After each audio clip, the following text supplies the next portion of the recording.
June 1982. 9 Soviet-built SA-6 batteries lined the ridges of Lebanon's Bekaa Valley, their overlapping radar fields forming what analysts called the densest air defense network outside Moscow. 180 seconds later, every radar went black.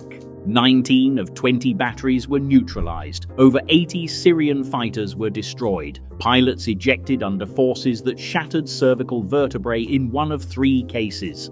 Mole Cricket 19 was not a battle. It was a clinical electronic erasure, and the horror was not the killing. It was how an entire military lost its senses before the first missile was ever launched. Across the Bekaa Valley, the Syrian air defense network formed a seamless electronic wall. SA-6 gainful batteries, each with their own radar, tracked the airspace in overlapping fields. No corridor left unscanned, no approach left uncovered. Intelligence maps from the period show radar horizons stretching up to 45 kilometers, with battery positions staggered along the ridges, creating a lattice that could detect and engage targets at altitudes from 100 meters to 14 kilometers. Soviet doctrine called for continuous radar illumination, massed volley fire, and rapid battery displacement, all designed to make the network resilient, mobile, and nearly impossible to blind. On paper, this was the most formidable missile umbrella outside the Soviet Union itself. Each 1S-91 straight-flush radar vehicle could search, track, and guide missiles independently, while the TV camera backup allowed for limited operation, even under jamming. The battery's mobility meant they could relocate within minutes, frustrating any attempt at predictable targeting. CIA satellite imagery from early June 1982 confirmed 9 to 10 distinct SA-6 batteries, their radar fields interlocked to eliminate any low-altitude gaps.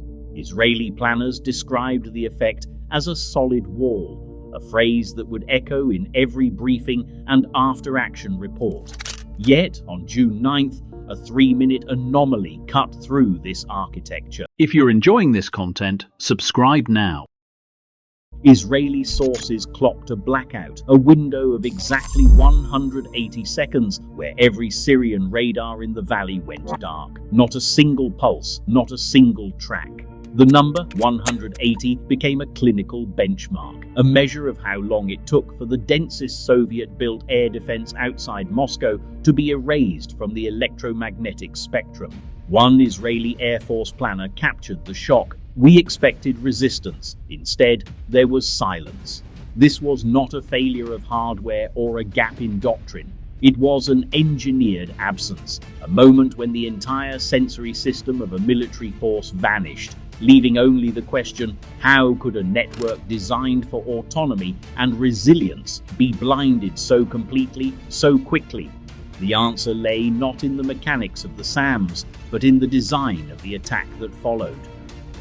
The 1S-91 straight flush radar, the nerve center of each SA-6 battery, was engineered for autonomy.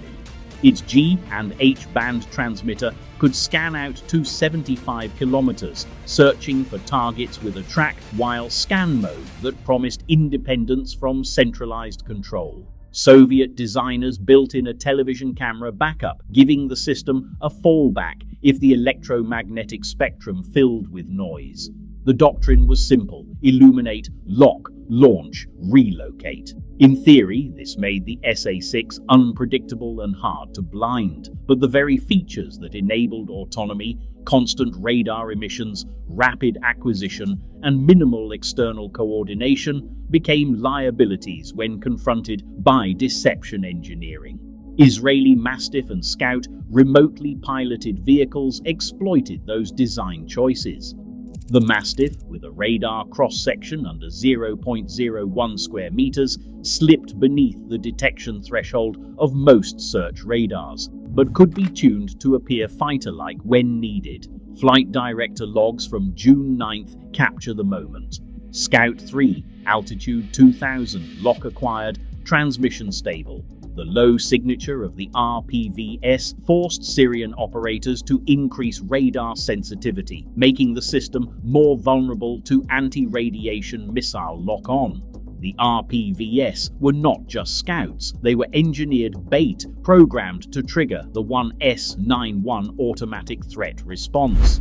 Blueprints show how the Mastiff's composite airframe and minimal metal content frustrated radar discrimination algorithms. The SA-6, designed to distinguish between decoys and real threats by size and speed, found itself tracking a ghost, an RPV, that could mimic the radar return of a full-sized fighter or vanish below the noise floor. Each time a radar locked onto a Mastiff, its emission coordinates were relayed in real time over encrypted data links to E-2C Hawkeye command platforms circling outside missile range. This digital handoff bypassed the need for visual confirmation or manual plotting, compressing the kill chain to seconds. The mechanical lethality here was not brute force, but engineered seduction. RPVs, nearly invisible to the 1S91 radar's sensors, lured the radar into exposing itself. The autonomy that once promised resilience now made the Syrian network predictable. Every battery, acting on its own, responded to the same trigger and revealed its position in the process. By the time the Shrikes were inbound, the surface-to-air missiles had already betrayed themselves. The electromagnetic spectrum was no longer a shield, it was a trap. Soviet export doctrine treated the Bekaa Valley's surface-to-air missile belt as a non-negotiable boundary, a red line drawn in radar and missile guidance, not just on maps. Technical manuals supplied to Syrian crews left no ambiguity.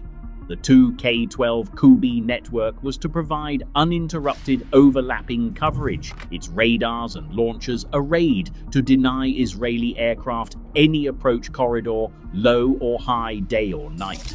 The doctrine called for continuous radar illumination, rapid volley fire, and strict emission discipline, all orchestrated to create a sensor net that could not be bypassed or jammed by conventional means.